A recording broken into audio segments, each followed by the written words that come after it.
हमारे अंदर पाप आया है तो एक लक्षण हमारे अंदर आएगा, क्या? हम किसी से ईर्ष्या करते हैं, द्वेष करते हैं, किसी के प्रति छल करते हैं, कपट करते हैं, ये सब पाप का ही स्वरूप है। परंतु पाप हावी हो जाएगा जब, तब हम अधर्म का मार्ग लेकर के कैसे भी सामने वाले का अनित करने का विचार करने लग जाएं, तो समझ जाना पाप आपके भीतर घर कर चुका है।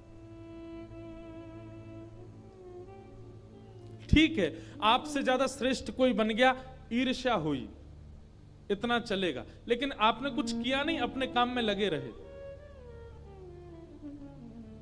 लेकिन जिस दिन ईर्ष्या के कारण आप उसका अनहित करने का मन बनाने लग जाओ, उसी दिन समझ जाना कि पाप आपके चित्त में भयंकर रूप से विद्यमान हो गया। ईर्ष्या हो रही है यहां तक ठीक है, पर ईर्ष्या के कारण आप उसका अनहित करने लग जाओ और उसी की योजनाएं बनाने लग जाओ, ये पाप आपके चित्त में घर करके बैठा है, उसी का परिणाम है।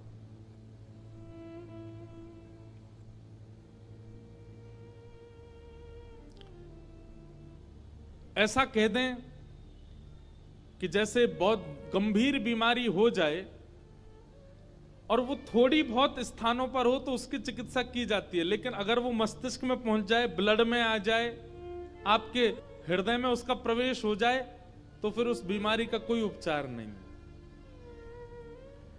ईर्ष्या का उपचार है, अगर आपको किसी से ईर्ष्या हो रही है तो उसका उपचार है, एक दिन ईर्ष्या नष्ट हो जाएगी। लेकिन ईर्ष्या के कारण अगर आपने उसका अनहित सोचा, विचार किया और करने भी लग गए, उसका उपचार नहीं होगा, उसका उपचार तो नाश है बस। कई लोग ईर्ष्या में इतने चले जाते हैं कि उसके नाश के लिए वे लोग यत्न तक करते हैं, वे लोग प्रयत्न तक करते हैं, वे लोग टौने टोट के करते हैं, सामने वाले के साथ कुछ बुरा हो।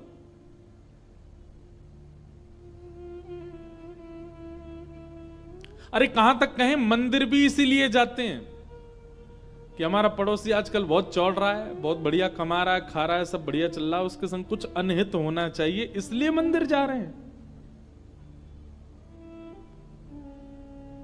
समझ जाइए कि आपके ऊपर कलयुग का पाप का पूर्ण रूपेण प्रभाव हो चुका है, क्योंकि आप ईर्ष्या से ऊपर उठ करके अब उसका अनहित चाहते हैं।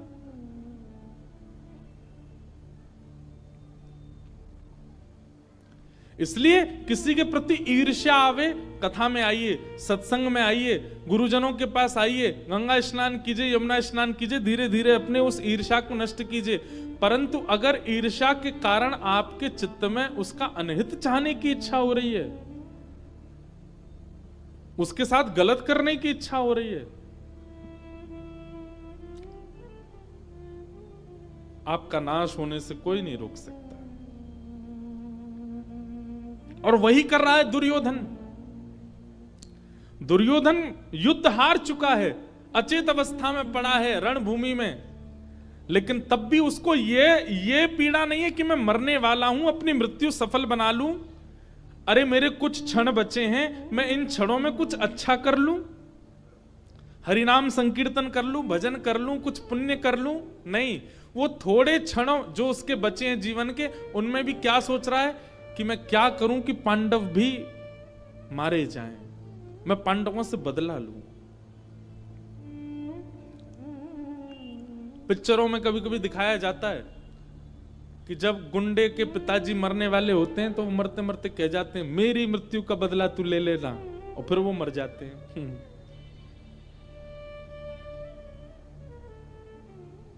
ये पिक्चरों तक अच्छी बात है, पर जीवित अवस्था में ऐसी स्थिति ना आवे।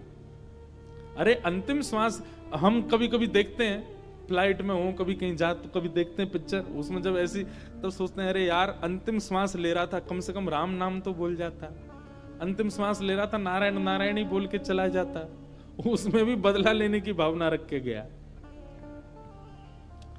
इसलिए भैया कभी विचार में भी अगर आ गया हो आपके कि मुझे उससे बदला लेना है, उसके साथ ऐसा कुछ करना है कि उसका काम खराब हो या जो,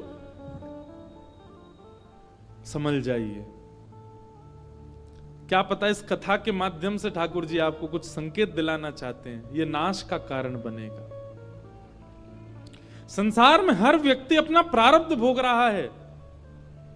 वो कभी ना कभी कुछ अच्छा करके आ, भले इस बार वो अच्छा इंसान नहीं है, कभी कुछ उसने अच्छा किया इसलिए वो भोग रहा है, भोगने दीजिए। आप क्यों कुछ ऐसे यत्न करो कि उससे उसका बुरा हो।